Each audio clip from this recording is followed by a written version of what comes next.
MPs' expenses have dominated the headlines in recent weeks. MLAs' expenses have had their controversial moments too. Remember all the furore over members using expenses to rent offices from themselves or relatives? Well, the body which runs the system here, the Assembly Commission, has announced plans for more openness at Stormont, and perhaps not surprisingly given the current atmosphere, it's learning lessons from Westminster and is deciding to follow the Edinburgh model. Trevor Reaney, Director General of the Northern Ireland Assembly, is here. Thanks, Trevor Reaney, for joining us. Well, let's just talk about, first of all, the review that's ongoing. I mean, how fundamental are the changes likely to be? Well, I think in terms of the Northern Ireland situation, we're not in the difficulties that they are in Westminster. So the scale of our review is not a radical overhaul. I think it might be described more as an MOT check and update. Certainly our system can be improved, and some issues have been highlighted in the recent Senior Salaries Review Body report, and indeed some issues referred from our Standards and Privileges Committee, which the Commission has been considering, and we will look at those in our review. Yeah, I mean, we've had things such as the issue which related to Ian Paisley Jr. He's been cleared of breaking the rules, but then, a bit like Westminster, people say, are the rules strong enough? The Senior Salaries Review Body recommended that MLAs' office rentals should be independently assessed. And indeed, at Westminster, you can't rent an office from yourself or a relative, or you're not supposed to anyway. Are those the sorts of changes you think will be made? Yes. Indeed, the issue of independent valuations around the rental and lease costs of constituency office was recommended by SSRB, the Senior Salaries Review Body, and also an issue raised from the Standards and Privileges Committee. And I think that is a recommendation which in the course of time will become effective. But we'll wait and see what the Commission and the Assembly ultimately decide. What's the timescale you're working to? Because at the moment we have other probes. For instance, the Committee on Standards in Public Life is going to be looking at the Westminster system over the course of the summer. It's having a public meeting here at the beginning of July. And some of their recommendations, be it about double jobbing or the ownership of offices, family members working for a politician and so on, you may have to dovetail somehow with them, mightn't you? Oh, very much so. But I think it's important to recognise that this review that the Commission is undertaking has not just started last week. It is something that is part of an ongoing process since the Senior Salaries Review Body reported last December. So it's part of an ongoing process. And the current legislation still applies, so the Commission has responsibilities to get on and do its job. We will obviously keep an eye on what's happening at Westminster, and if there are issues there that we need to take account of, then we will do that in the course of the review.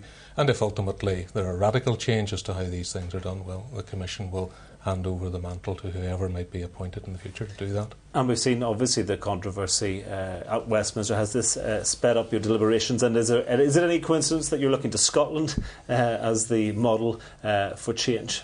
Well, certainly the public and media attention is more and more on members' expenses and allowances, given what's happening in Westminster.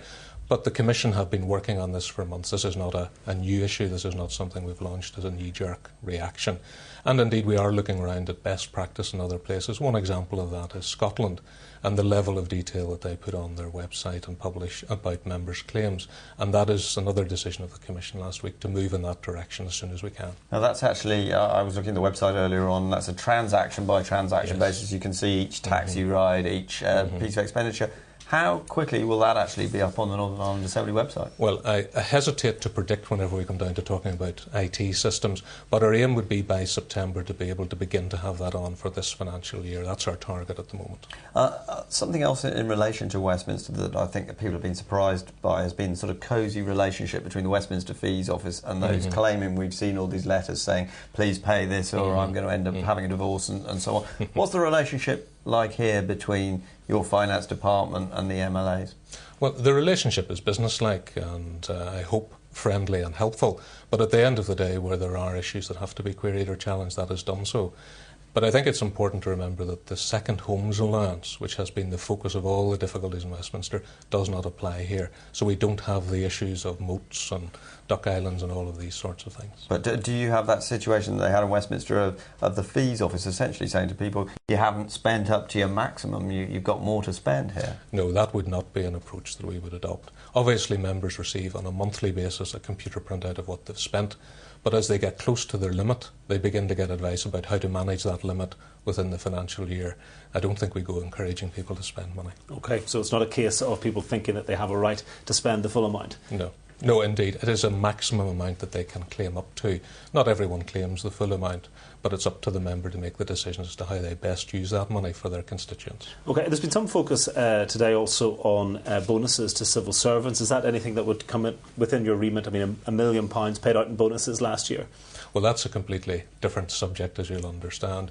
There are some bonus payments that members make to their staff. Relatively small in the overall scheme of things, and that is one of the issues that will be part of the review as well.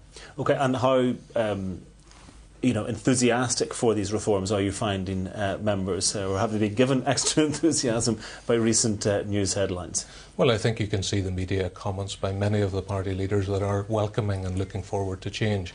And indeed, while the scale of that change may not need to be as large here as it is in Westminster, there is an openness to change, and I think that will help move this forward. And you can guarantee, as you say, we won't be able to click on the website, we will never see Duck Island £1,500, no? I can promise you that won't be the case. OK. Trevor Reaney, many thanks indeed. Thank you very much indeed.